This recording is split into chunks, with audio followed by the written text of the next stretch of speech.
గౌరవ శ్రీ మంత్రివర్యులు శ్రీధర్ బాబు సార్ గారి సూచన మేరకి నేడు మా బేగంపేట గ్రామంలో ఐకేపీ ధాన్యం కొనుగోలు కేంద్రాన్ని ప్రారంభించుకోవడం జరిగింది. కాంగ్రెస్ ప్రభుత్వం రైతు సంక్షేమ ప్రభుత్వం. ప్రతిపక్షంలో ఉన్న సమయంలో బేగంపేట రైతులు ఇక్కడ హమాలీల విషయంలో ఇబ్బంది జరుగుతున్నది, కష్టమవుతున్నది అనేటువంటి ఒక ప్రతిపాదన చేసినప్పుడు వారే స్వయంగా ఇక్కడ హమాలీ సంఘాన్ని, రైతులు ముందుకు వచ్చినప్పుడు హమాలీ సంఘాన్ని రిజిస్ట్రేషన్ చేయడం జరిగింది శ్రీధర్ బాబు గారు. అంతేకాకుండా ఈ బేగంపేట గ్రామానికి సంబంధించి రైతు భరోసా బోనస్కి సంబంధించి పెద్ద మొత్తంలో అర్హులైన వారందరికీ కూడా ఇక్కడ కాంగ్రెస్ పార్టీ తరఫున మేలు చేసింది శ్రీధర్ బాబు గారు. అంతేకాకుండా ఇక్కడ ఐకేపీ విస్తృతి సరిపోతలేదు, మాకు ఇంకా విస్తీర్ణం కలిగినటువంటి అధిక మొత్తంలో మాకు భూమి కావాలి, ఐకేపీ నిర్వహణకి స్థలం కావాలి అని శ్రీధర్ బాబు సార్ గారి దృష్టికి తీసుకువెళ్ళినప్పుడు ఇక్కడే సమీపంలో ఉన్నటువంటి అక్కడ భూమిని అంతటినీ కూడా చదును చేయడం జరిగింది.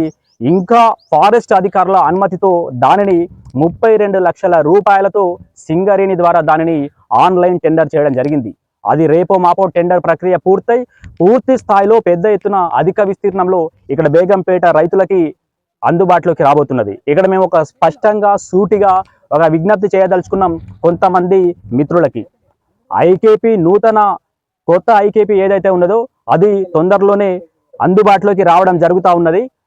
కానీ ఈ ఒక ప్రక్రియ దశల వారీగా ఉంటుంది కాబట్టి ఫారెస్ట్ అనుమతులు, ఆన్లైన్ టెండర్ ప్రక్రియ, ఇదంతా కూడా ఉంటుంది కాబట్టి కాస్త ఆలస్యం అవుతున్నది. మొన్నటి వరకు కూడా 2.5-3 నెలలు ఎమ్మెల్సీ ఎన్నికల కోడ్ ఉన్నది. దాని కారణంగానే ఎమ్మెల్సీకి సంబంధించినటువంటి కోడ్ ఉన్నందున, అటవీ అధికారుల పరిమితుల అవసరం ఉన్నందున ఇక్కడ ఐకేపీ నూతన స్థలం అనేది కాస్త ఆలస్యం అవుతున్న మాట వాస్తవం. కానీ దానిని దృష్టిలో పెట్టుకొని ఇష్టానుసారంగా అడ్డగోలుగా మాటలు మాట్లాడితే అది మీరు బాధపడాల్సి వస్తుంది, మేము బాధపడాల్సి వస్తుంది. గద్దెల మీద బెల్ట్ షాపులలో కూర్చుండి అడ్డగోలుగా మాట్లాడడం చాలా సులభం. కానీ ఒక బృహత్తరమైనటువంటి పనిని, ఒక కష్టసాధ్యమైనటువంటి పనిని తలకెత్తుకున్నారు శ్రీధర్ బాబు గారు. ఖచ్చితంగా రాబోయే అతి తొందరలోనే ఆ నూతన ఐకేపీని కూడా అందుబాటులోకి తీసుకొస్తామని శ్రీధర్ బాబు గారి మాటగా మేము చెప్తా ఉన్నాం.